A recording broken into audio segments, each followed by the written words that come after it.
వసతి గృహాల్లో చదువుకునే విద్యార్థులను ప్రతి ఒక్కరూ మానవత్వంతో అండగా ఉండి ఆదుకోవాలని అమలాపురం మాజీ ఎంపీ హర్షకుమార్ కోరారు.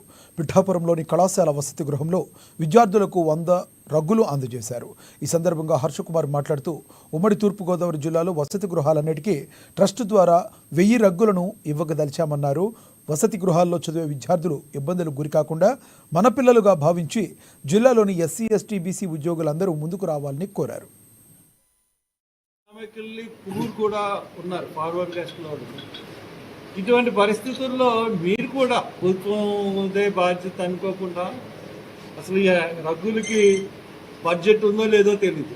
ఈ దౌర్భాగ్యపు గవర్నమెంట్లో ఏంటంటే ఇప్పుడు దాకా ఒక హాస్టల్స్కి కానీ ఫీజు రియంబర్స్మెంట్కి కానీ హాస్టల్ ఖర్చులు కానీ ఇప్పటికీ కూడా ఇటువంటి డబ్బులు కూడా సోషల్ వెల్ఫేర్ నుంచి రాలేదు.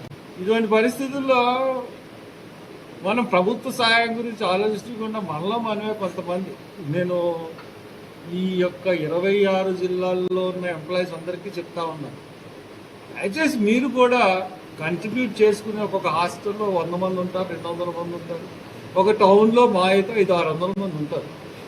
ఈ 600 మందికి మీరే ఈ రగ్గులు ఈ శీతాకాలంలో కొనేసి ఇచ్చే ఏర్పాటు చేస్తే, ప్రభుత్వం మీద ఆధారపడకుండా చేస్తే ప్రభుత్వానికి కనీసం ఆ బుద్ధన్న వస్తుంది.